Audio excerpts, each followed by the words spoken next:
book had a freak out because he blew it up. Oh my God. Okay, so Craig Cannelly, Yeah, he just said didn't get a Zoom invite for this week. We still on, so say yeah. And then should I just send him the link? and we're live. Yes. Yeah. Okay, let me do that right now. Because he blew it up. Okay, hold All right. The stream is live, as on. they Okay, say. great. Okay, F it, we'll do it live. great. We'll do it All live. right. All right. So here we are. We're in the week that I've been waiting for, to be honest. Which is, I mean, I think I know it's Wednesday, by the way, because that's when we do this. So this is the only thing keeping me anchored to a calendar. So I appreciate that. This week is Apple. So one thing that I noticed, Alex, about this chapter is that, and by the way, if anyone has questions, and I'm admitting some more people into, including Craig, into this. If anyone has questions, feel free to plop them in the chat, and we will definitely get to them all. But one thing I noticed about this chapter is that whereas each chapter gives a company the honor of naming their culture and describing their culture, you've got Bezos's culture of invention. You've got Zuckerberg's culture of feedback. You've got Pichai's culture of collaboration.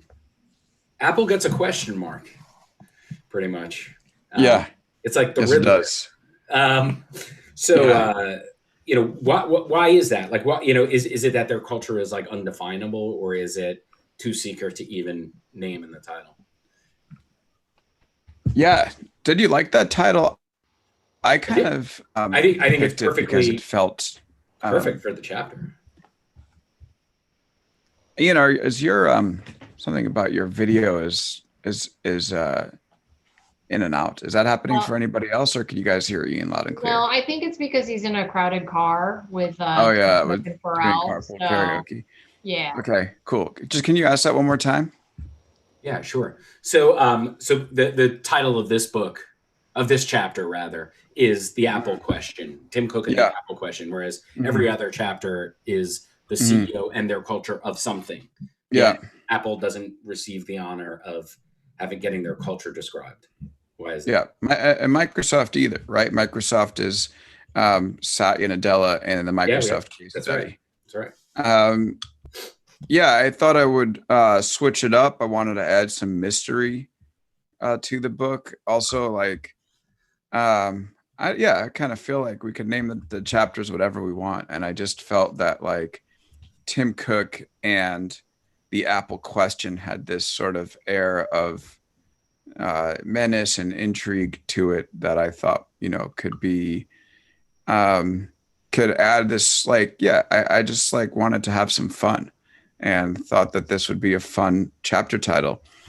And then for Apple, it really is a question, right? The question is, can they change their culture to a point that will allow them to transcend the shifts that they're coming across?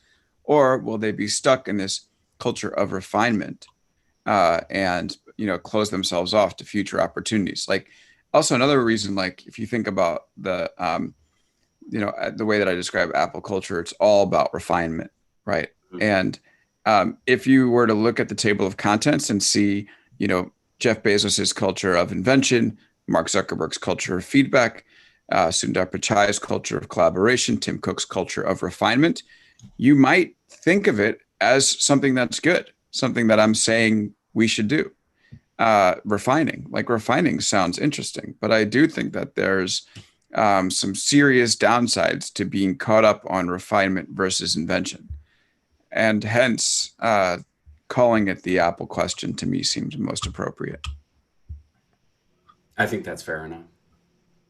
So you were to say, like, their culture has always felt to me just like, and you say it multiple times in the chapter, extremely secretive. Like, so is that good or bad? I personally think it's bad.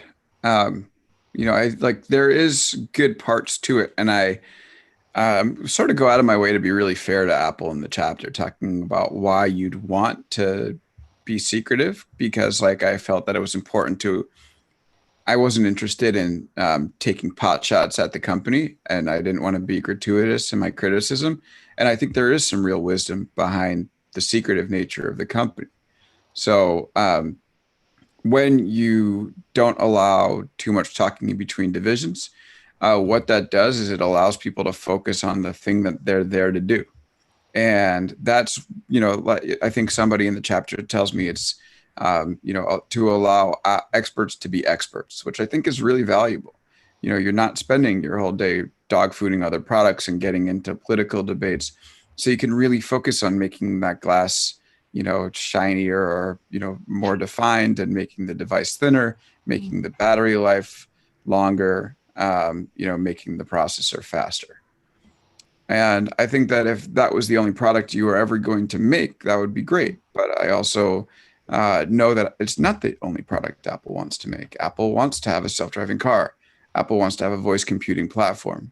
And it hasn't figured out how to change its culture in a way that would make it able to do this stuff. And I think that's because it's stuck on this refinement idea, which has made the iPhone great, but is holding back the other projects. I love the Wozniak, like it what was it? It's like it reached its right form.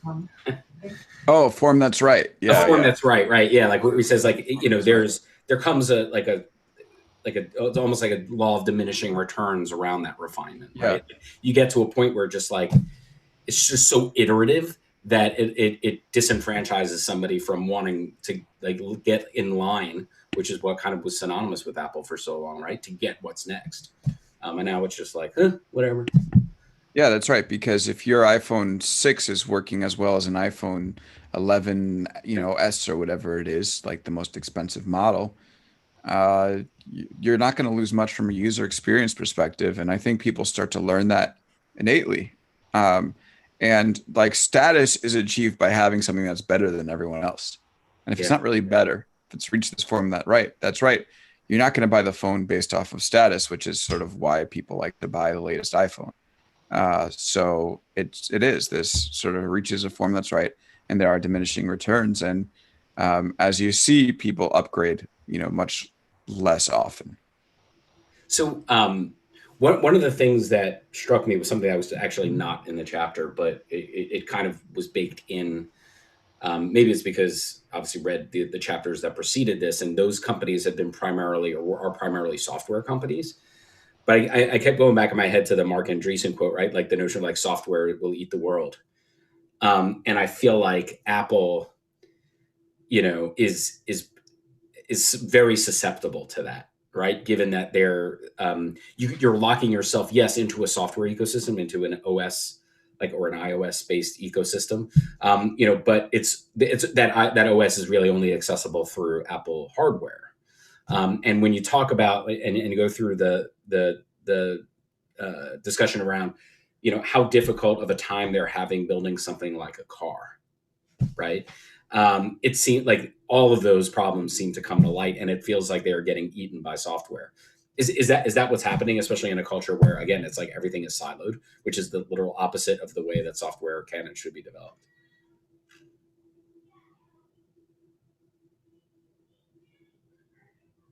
I can't hear you. Oh, is he muted? Oh, he's muted. Sorry. I had to sneeze, and then I realized I have few controls. This is no worries. Okay. It was interesting because Google chapter leads you to believe that it's so important to have a software culture over a hardware culture. Yeah. Right. And I initially wrote the Apple chapter as the problem when you have a hardware culture instead of a software culture, and ended up rewriting it because it wasn't precise enough for us. So I do think that every culture is going to be a software culture, but Apple's been able to build software before. It's been able to build a very lovely to use operating system in iOS. So why has it been able to build that and not been able to do something like the voice assistant? And this was something that my editor and I went back and forth on for months. And I almost tried to ignore it in the book because it's a very difficult question, and I didn't really have all the answers until towards the end.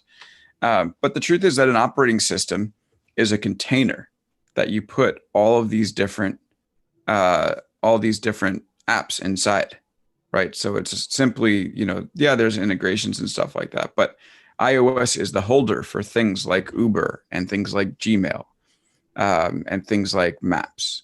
And so iOS is not necessarily really all that integrated with these apps. They sort of sit inside of it. And I think by building this beautiful software, Apple convinced itself that its culture, which was much more rigid, much more hardware dominated, could support the software of this era. Unfortunately, that's not the case. I think right now there's two big things that are different about the software we see today. One is that software is much more integrated with each other than before. I mean, think about the Google Assistant. It's not a container with all these other apps, right? So you have one command, and you can summon Maps or YouTube or search or something in Android or your messages, and that assistant needs to be able to know how to do that. So it's much more integrated, which makes talking with people much more important. And the other thing is that we have machine learning right now, and machine, as opposed to code where you can sort of almost work on a linear timescale, machine learning is filled with experiments as you go. And, as you do that, you have to be open and willing to adjust your timeline and have much more collaboration, because it's almost everybody working on these science projects by themselves. And as soon as you revert back into that old paradigm, which is dictate, command, and control, you're going and keep people in silos, you're going to end up producing subpar software when it involves these two factors, which is the collaboration side to side, and then the willingness to adjust and make changes on the fly due to the nature of machine learning. And that, I think, has caused Apple some real problems. So it's almost a natural resource curse for them, where they were so thrilled with the way that they built their first operating system. They became unable to think about developing software in any other way. So one question around, obviously they're extremely secretive when there are products that they're working on that haven't gone to market yet. So I get that, when you were talking about the HomePod, someone's like, yeah, I guess I was working on a speaker and I saw it. But once that product is out in the wild, wouldn't you think that it's much easier to make it better faster now that everybody knows that it exists? Yeah, it's a really good question. I think because of the nature of the fact that they're constantly trying to improve products, they don't want people to even know what the next iteration is. There's an example there where people who are working on Face ID couldn't talk to people who are working on the car. And Face ID, this is why it really doesn't make any sense to me. Face ID, once it's out, how many different changes are there going to be? But depends on how many faces you have. That's right. Yeah, and maybe they didn't want the people with the Face ID talent looking at the roads and stuff for the cars. They didn't want them to know, Apple won't even acknowledge the fact that it has the self-driving car in progress, which is nuts. So, maybe they didn't want other employees knowing that. I don't really understand. And I do think that culture is, in need of a pretty dramatic reinvention, because what it's doing right now is not working. Which I think leads us to did we get Zoom bombed? Maybe. Is Josh gonna Zoom bomb us? That might have been accidental. Okay, all right. Seemed pretty innocuous, but who knows? Because I tweeted the link out, so let's see what happens. Alex, yeah, we're getting Zoom bombed. Yep, got it. Kick these people out. Are we not admitting anyone anymore? Yeah, I'm kicking people out. Okay, all right. Have fun, Ian. I just won't let him in. I'll just let it. Yeah. pile up. So Alex, you know, on the topic of the car, Craig, do you want to go ahead and can we unmute Craig? Oh yeah, of course. The Apple car question. And I told everyone, like, we had such great conversation last time. We'll just open it up early. Yeah, thank you. Hey guys, how's it going? Hi. Just a quick question. If Apple's so secretive, I was wondering as I was reading this, how did the Apple Car project kind of leak to begin with? And even a couple of details that kind of slipped out. I feel like I've heard about it before, but I'm just wondering kind of how it got out in the first place. That is a good question. I don't know exactly how the leak happened, but one thing I know as a reporter is you can try to keep something secretive for a long time, but you just won't succeed. You know, people are gonna talk, and you know you can like Apple has this view inside their company that you know they can keep things buttoned down, but they really can't. And that's another reason why I think this idea of you know, being a Zoom, I don't know, being sorry. Why I think this idea of being so locked down is really just not going to work for companies. One of the things that I appreciated in the book was your reference to Apple as a luxury company. You know, which is very different than these other companies, right? I mean, it has all the hallmarks of, you know, a LVMH, you know, or a Kering, right? In that it's not necessarily a house of brands per se, but even if you look at where they've sourced their external talent, even recently, they went directly for, or had like someone from Burberry, right? And so I think they have a very good notion of what user experience is like from a, I guess like frictionless or easy to use standpoint, but not necessarily from a thing like what people need or what they actually want the products to do, because they keep running into walls. And I think Siri is the best example of it. And I think you do the right thing by spending that much time on Siri in here, because it is clearly the most obvious shortcoming that they have, given that they bought the leading company in the space at the time, and those guys are no longer there. Yeah. Wait, I'm sorry, Ian, are we admitting people or are we not admitting people? We can admit people that I recognize. Yeah. So. Okay, great. Yeah, I also kicked out a bunch of people. I wasn't sure whether or not they were in, but yeah, Alex has. I gave Alex Okay, great. powers.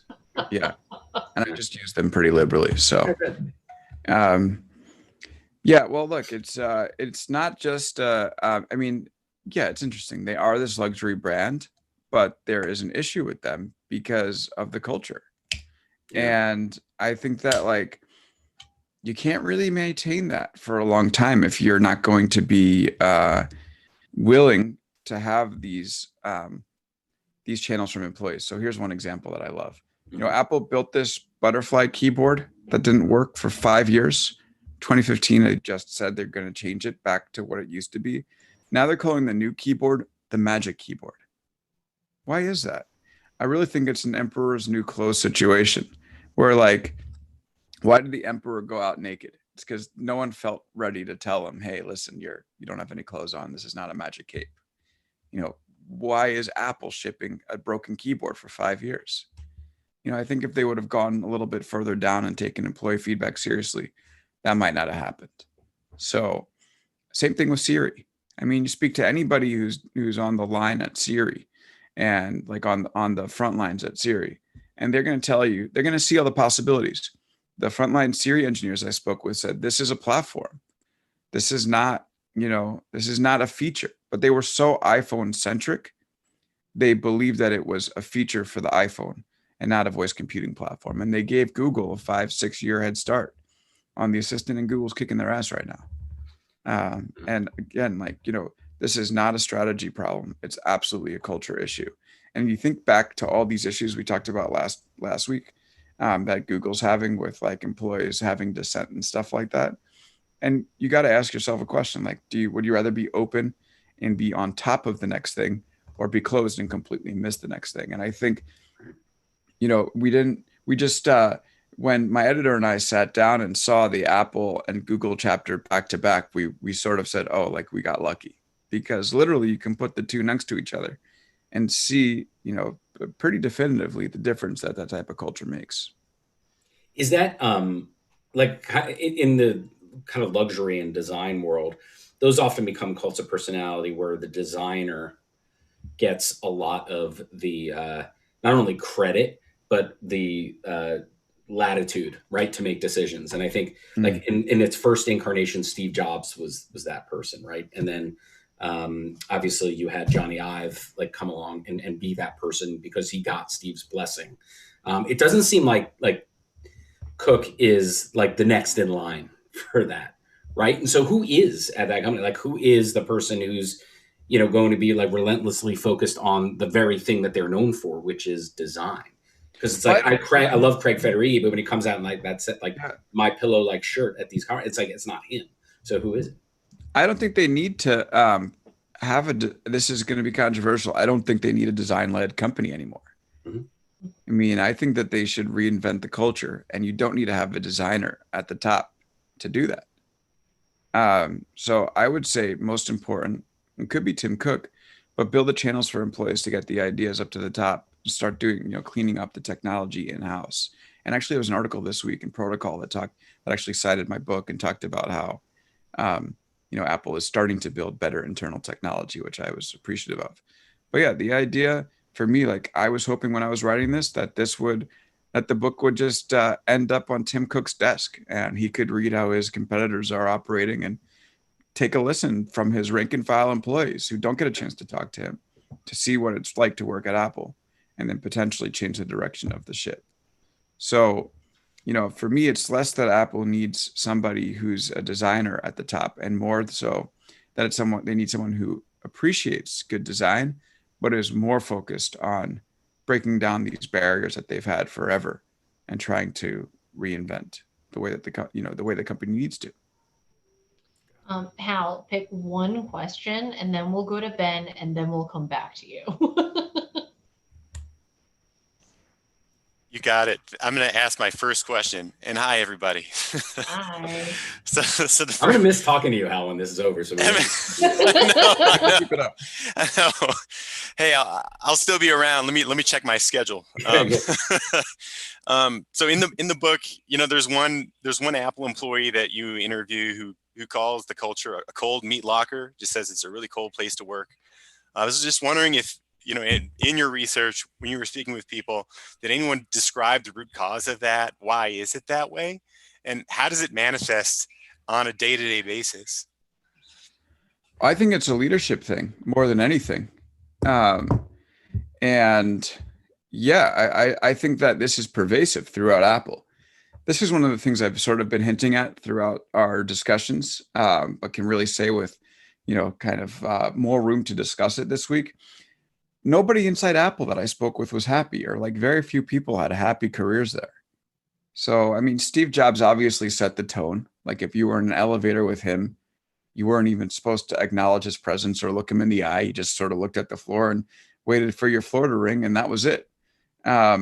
So I think that like the company, is kinder under Tim Cook. Certainly he's a nice guy from what everybody says, but you need to, at the top, you can really signal that the people down below are important. And that's when people start changing, right? But if you signal that the people down below are just there to work on execution stuff, that's when things get a little bit different. That's when people are just like, oh, okay, go ahead, do your thing. So yeah, I do think this is just a pervasive culture thing. All right, Ben is up. Well, there's two Bens. I don't think it's BuzzFeed Ben. Okay, What yeah. Hi. What's up, Ben? So, hey, not much. So yeah, interesting story. I told you last week I worked at Google. Now I work at IS&T at Apple. So what a roller coaster. And yeah, it is a huge shift. This book is basically documenting your career. You've got another couple of companies to hit. Yeah, exactly. Now, yeah, I'll go to Amazon next. So my question's about the sort of the leak and the reveal process. Like it works very well for Apple for their huge presentations, but I thought Google was really interesting when they started leaking their own kind of Pixel 4 details. And I'm wondering like what's stopping Apple from kind of leaking things themselves and controlling the narrative better that way? Yeah, maybe they do. I mean, there's been much more Apple leaks recently than there has been in the past. So I don't know. It's a good question. I really wonder what their media strategy is.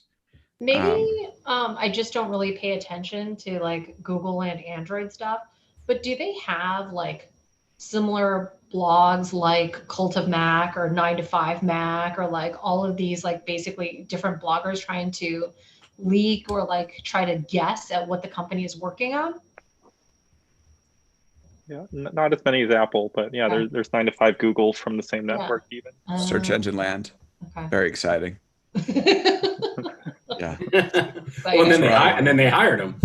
Then they hired the search engine land guy, Danny Sullivan. Yeah. Also, another thing is that like for whatever reason, like Apple's cycle works, right? It does. You know, when I've been to a few of these events at the Steve Jobs Theater down in Cupertino, I don't know if I'm going to get invited again, but they pack them with the media and they report breathlessly on like the latest features and the storage capacity of the latest iPhone. So, Alex, can you talk about that experience a bit? Because I don't think that we are like the rest of us are probably getting invited to that. Like, can you just talk about like starting the morning of, like, it seems like all the reporters, all the tech reporters I follow on Twitter anyway, like they're up early, like very early. Like, can you just talk about what that process is like? And like, do you get caught up in the excitement? Yeah, it feels like, I mean, it's funny. The reporters are very good at documenting every step along the way. So like being there sort of feels familiar. But yeah, it feels like going to a sporting event in the morning, you know, with a laptop. I remember that. But yeah, you show up, you know, there's tons of Apple fanboys and girls in the back that will cheer everything Tim Cook says. Like Tim Cook is like, "Good morning." And they're like, "Yeah, that's awesome. It's the morning."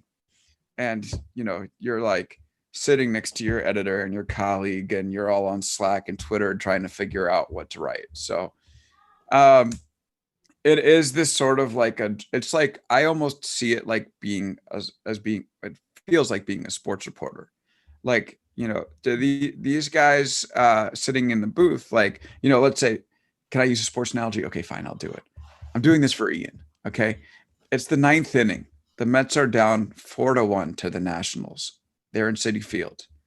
You got Joe McNeil and Cano and Dom Smith on base. I don't know. Dom Smith hit nice. Sure. Pete Alonso was up to the plate. Okay.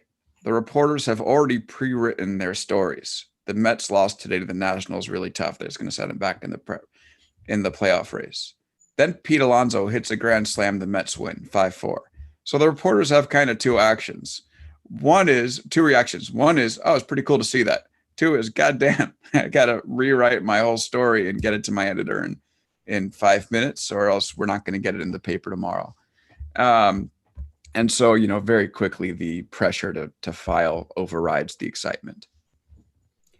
I feel like though that notion though, like the whatever excitement and plus the pressure to file, given like how much live coverage there is of that event, and now that we can watch them on our Apple TVs, for example, right? Like there are fewer mind-blowing moments, right? Because I think that's what those events were for.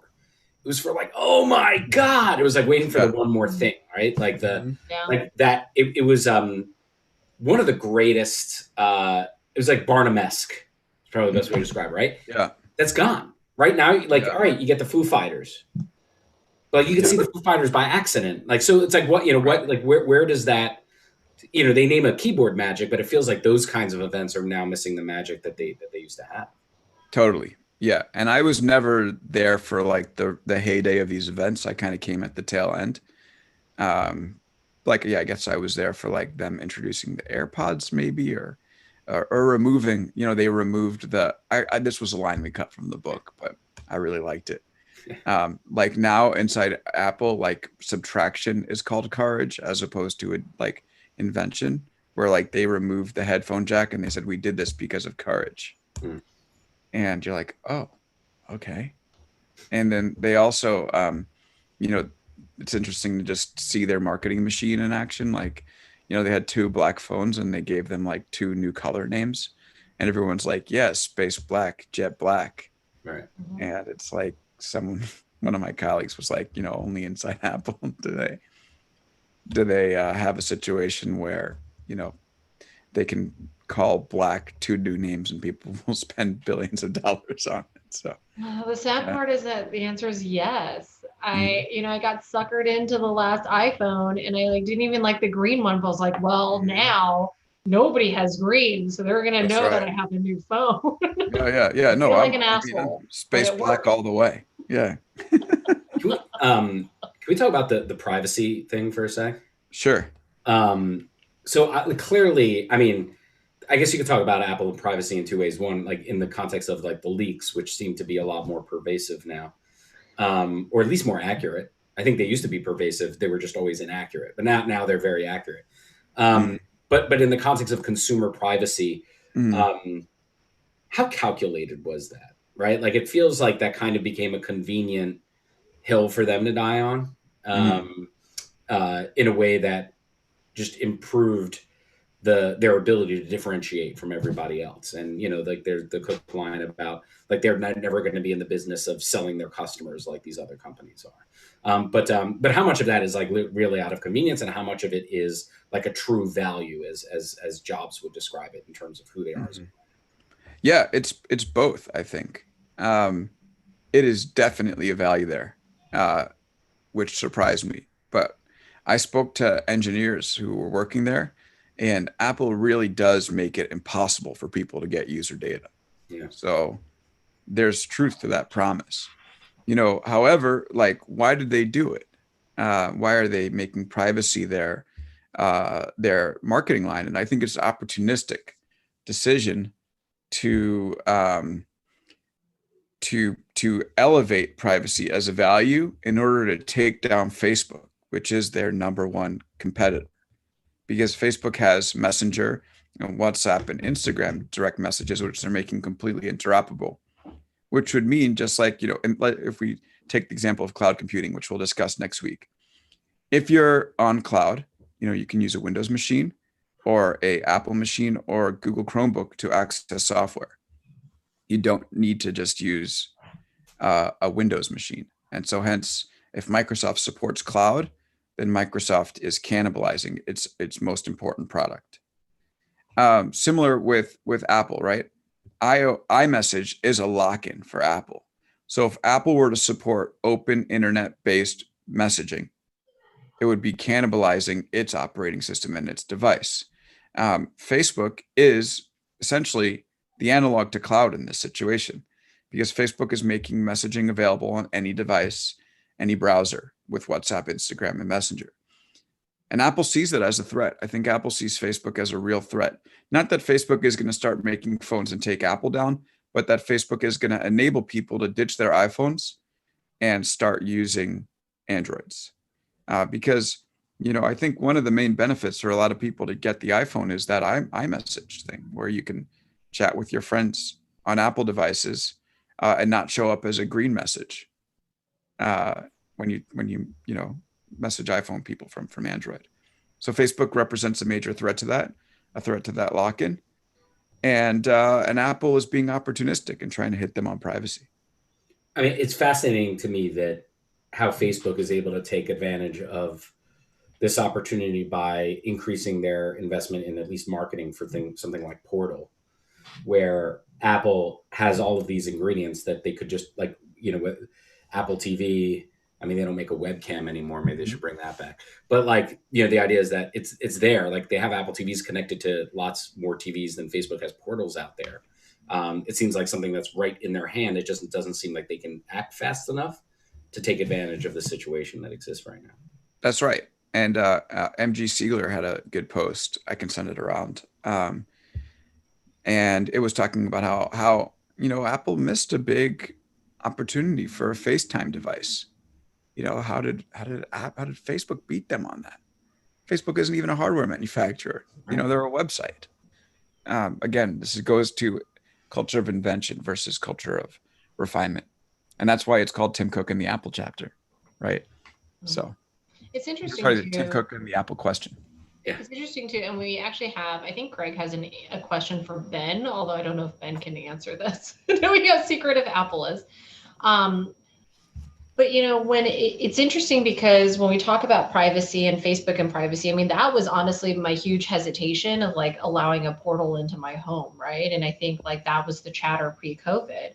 But the reality is that like portals are sold out or they're in low supply. And so it's like that privacy thing, like, is it a true differentiator? Or do you think that we've all just like shared so much data by now that like another data breach is like kind of expected if you get some kind of amazing experience or convenience in return? Is that question to Ben? No, that question is to you. And then we're going to switch it for like Craig and Ben because Craig's going to ask Ben. Yeah. And we'll see if Ben can answer. Look, if I were to take my, how many 8 years of reporting on this stuff, starting in the ad world, which is where I met Ian many, many moons ago. No, I don't think privacy is going to be a major differentiator because I don't know. You look at behavior. Facebook had the Cambridge Analytica scandal went up in the App Store ranking. Delete Facebook never happened. So if that didn't do it, I don't know what will. That's fair. Hey, Craig, do you want to ask Ben your question? You look like you're out for a really nice walk, although I think you're home now. Yeah, I'm back inside. I would love to ask, and actually I would like to hear Alex's thoughts too, if he wants to comment. But for Ben, just reading the book, it sounds like the cultures are dramatically different from one company to another. So I was kind of wondering, like if a Facebook or Google employee were to go to Apple, for example, or vice versa, I was wondering, is there a sense of culture shock? And does it just feel dramatically different to the employee as well? You can plead the fifth. Yeah, you can totally plead the fifth. I'll answer in the abstract. I mean, yeah, it was a dramatic shock. What I will say is like the reasons for kind of having a sort of kind of more isolated, closed culture is one that may help, like, I guess organizationally. I'll keep it vague, but essentially, like, I feel like the workplace environment, the culture, at least within the team, is a lot less toxic, a lot less, I don't know, a little more inclusive at Apple because it has the benefit of this sort of silence, I guess. Well, I think you could see today even there's been a lot. There was a story that ran, I forgot who wrote it, around Google kind of really deprioritizing like diversity and inclusion, which is, I think, is a direct result of a lot of the conversations that they've tried to, in some ways, like suppress, but also not marginalize in the past. And while it may look that way that Apple doesn't really have a diversity and inclusion strategy on stage at these events, it strikes me as, and especially knowing the people that work there, that it is definitely a more inclusive culture. I do have a quote from the book that might be worth recounting just to sort of explain the contrast between Apple and Google. So there's a guy that says, at Google, there can be a bit of a sense of everyone is responsible for everything and everyone knows everything else that's going on. And everyone's dog fooding, internally testing everything. And everyone's giving feedback about everything they're dog fooding.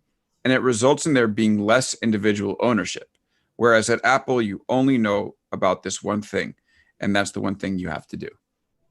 I mean, that was like a perfect encapsulation from this person about like the difference between the two cultures. Yeah, Ben, I know you want to say something, so I mean, sorry about that. Oh yeah, just real quick. I mean, yeah, what Alex wrote about no documentation at Apple, that was the most striking part, because at Google you're used to, as mentioned in the chapter, like you can look at code reviews from any engineer in the company, and that's just such a huge dichotomy with not being able to know if someone has already solved the same problem that you have already at the company.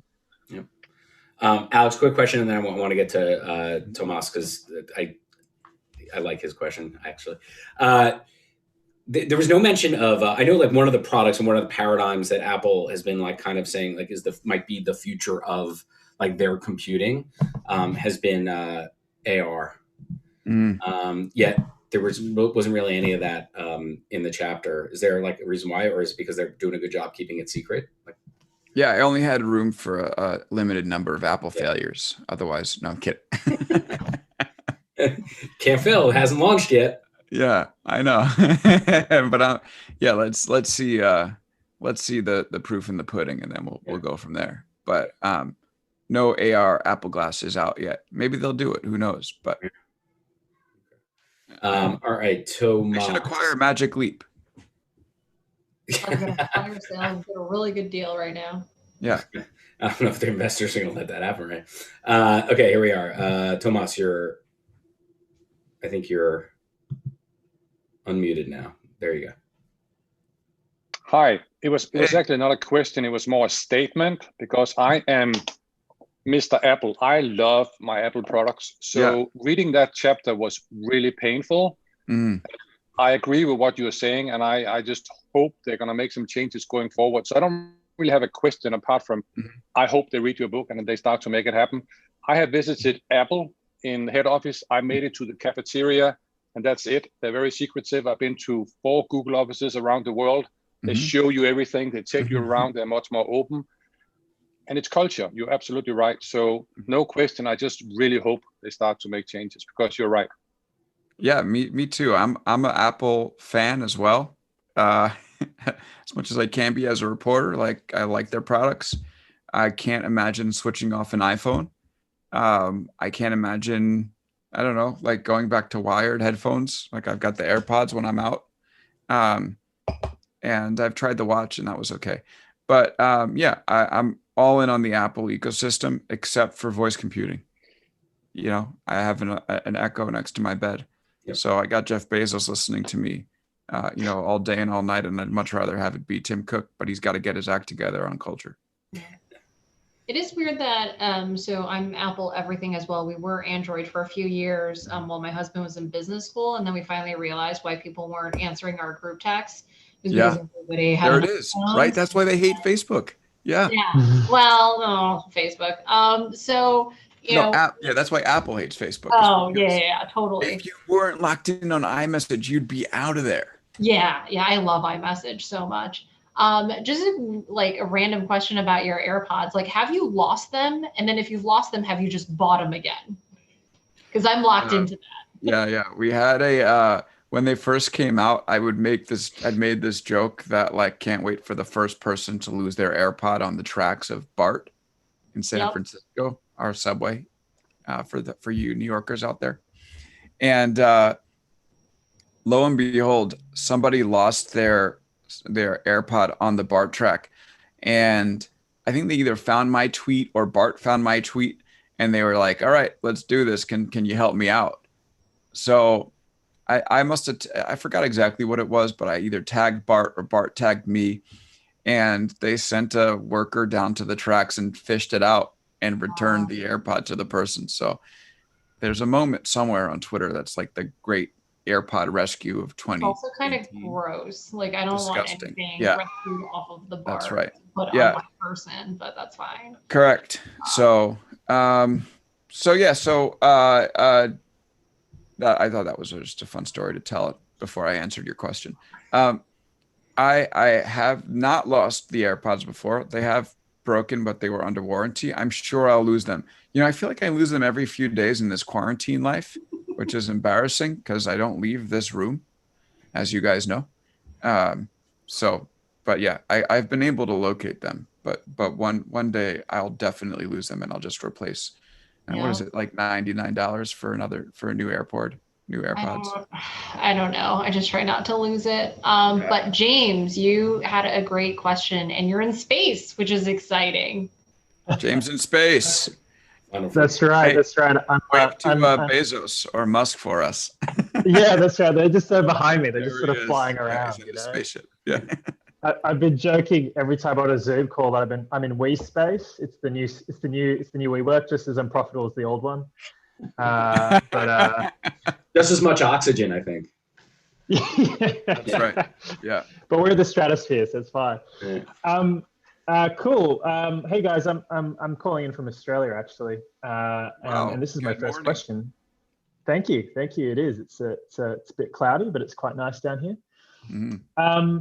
And it was interesting reading the chapter because I've been involved in a few startups that have been approached by Apple, very early product acquisition questions. They were like, "We love your team. We love what you guys are doing." But one of the things that really struck me when they did it is both times that it happened were really different senior people that approached them. And one of the things we learned was that apparently these senior, the vice presidents have pretty amazing remit to like acquire small companies where they see fit without talking to many people at all, which was pretty amazing.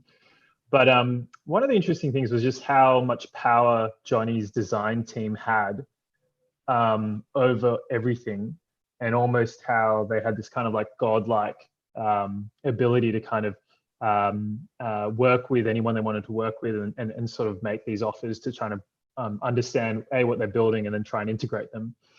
Now, back in 2015, they had the first conversations, and it was already pretty clear back then that Johnny was like stepping out of Apple. And it was very like, they kind of learnt this in between the lines, but it was already very clear. And one of the surprising things for me was like losing sort of a design leader was a really big gap in something they had to fill. And it was super unclear how they're going to set this sort of design direction, because Johnny was like a bit of a god in their design team, and everyone kind of looked up to them. And the other interesting thing is, just a side story, was just how small that team was around Johnny. It wasn't a really big team at all. It was really, really small, and they absolutely led so many product decisions. So I guess my question is, now that old guard is kind of moving on, did you get any sense of like how they're going to transform the culture of the innovation culture? Like, is there any sort of efforts to transform it to engineering led? Or are they searching for a new design leader, or are they trying to like distribute the design leadership so it's like across all the teams? Like, did you get any sense of that interviewing the employees? Good question. I have a question for you first. When the two Apple executives came to try to acquire you guys, did they know that the other executive had tried in the past? So I was so I've been running an incubator, so I knew the founders. I wasn't in the startup, but my understanding with both the portfolio companies we were helping, there were two different executives, and no, they didn't. The reason was, I believe they didn't say, but it seemed very different. The reason is one conversation was happening in China, and it was totally around keyboards. Interestingly, were they magic? Because no, they weren't magic, but they were looking. So it was very clear that Apple had been looking at reinventing the keyboard for a long time, and they were looking at all sorts of things, including touch keyboards, including keyboards that had no keys, all sorts of crazy stuff. And that was very much more around a production question, like it was around, how do you get this to do this thing at scale? And it was actually in conversation with like sort of in the Chinese manufacturing space. And then the other one was actually in Cupertino with the design team. So very different teams, different goals. So that was quite striking. Okay, interesting. Yeah. Yeah. When I finished the book, Johnny Ive left. So it was sort of like we were in edits and we had to, but look, from what I understand, and you seem to have indicated this in the beginning of your question, Johnny was kind of checked out for a while before he actually did. So it wasn't as much of the personality of him. It was more of that small design studio that had the power over Apple. But I think that, once you have that figurehead leave, that does create some opportunity to change things. So I'd be lying to you if I knew the answer of like whether his departure has led to a big cultural overhaul, but it would be a good follow-up story. So maybe I should look into that and write it. I'd like a chapter on this. Maybe I should turn on.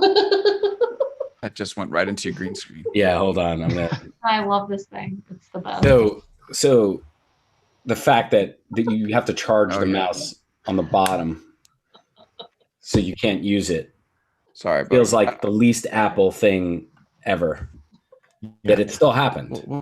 What kind of fools would develop a product like that? I don't know. It's really nice while you're using it and it's charged. Ian, you know what it takes to build a mouse with a charger. that makes it totally unusable when you charge it. I mean, maybe they should apply some of the magic to this. I don't know. It takes courage. It takes courage to put a charger on the bottom of a mouse. Sure freaking does.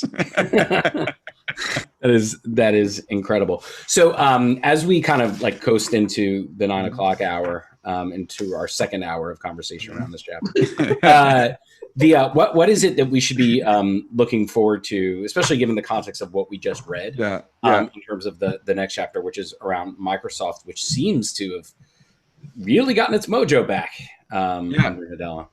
So we had 3 chapters which showed productive inventive cultures: Amazon with democratic invention, Facebook with feedback, Google with collaboration. All of these companies make it their mission to A, break down barriers to make sure that ideas can get to decision makers, and B, use technology to ensure that people spend less time on execution work and more time on idea work.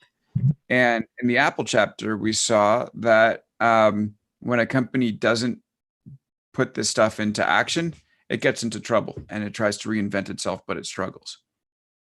What you're going to see next week is a story of Microsoft, which I call the Microsoft case study, which talks about how the company was originally like Apple is today. It had its asset. Apple has the asset, the iPhone. Microsoft has its asset, Windows. And it held on to Windows, a desktop operating system, in the era of mobile and cloud, and that didn't do it very well. So I hope that when you read, or if you have read the Microsoft chapter, everything will lock in for you that has been going on the entire book, where you see that when a company goes from this culture of refinement to a culture of invention and puts into place democratic invention, feedback, and collaboration, which Satya Nadella has done across the board at Microsoft, that things can really change in a good way. And I think I've been saying every week that at the end of the day, it's culture, processes, and leadership that are going to make a company successful or not. And I think you'll really see it in the Microsoft chapter. That's exactly what happened. A shift in strategy was the easy part. It was the shift in culture, leadership, and process that was tough. And when they made that transition, they did pretty well. That's awesome. Hey, I think it's only appropriate if we give Hal the last word. Where's Hal? What's up, Hal? Let's see if we're we'll unmute him. Got to unmute him. Yeah. Hal, what are you most excited for next week? Hold on. I think I'm clicking on it, but maybe Ian, you're also clicking on it. Yep. Oh no. Oh no. I clicked on it, so it's like the power of 3s, right? 2 evens and an odd. Hey, I think I'm there. Hal, what happened? Did you get expelled and you can't hang out in the middle of the quad anymore? Oh my gosh. No, I mean, so here's basically what happened. I mean, the semester ended, and then we went from like having almost no one there to having even fewer people there. So I see. Yeah. So that was that. That's how that is. Yeah. Just imagine like a big open field with no one, and you're getting close, but lots of birds. Oh my gosh. Yeah. Have you ever seen a nesting blue jay? I have, very recently. Nice. Yeah, we're all getting more time to look at birds now, which has been really the nice thing about this whole ordeal. Yeah. And I mean, as far as Microsoft, I'm really excited about the Microsoft thing. I have so much more I want to ask about Apple. I'll tweet about it. But I mean, for Microsoft, I remember, they were just such the bad guys, and they really held back technology and software in this country in the 1990s. But then, when it came to be the 2000s under Ballmer, they sort of hit that plateau where they started just getting beat by everybody. And I remember around 2011 or 2012, I had a laptop and I was like, I'm a Microsoft fan. And someone else who had an Apple was like, are you serious, dude? You're a Microsoft fan? And I was like, yeah.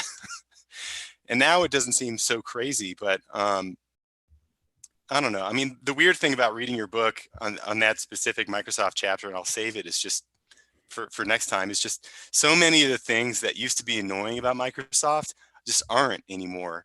Like if you compare to how Microsoft Office worked on a Mac in 2013 or 2014 to now, if you compare like trying to run Linux on a Windows computer to now.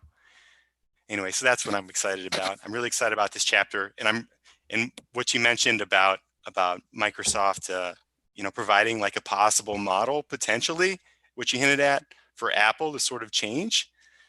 I'm excited to hear you chat about that.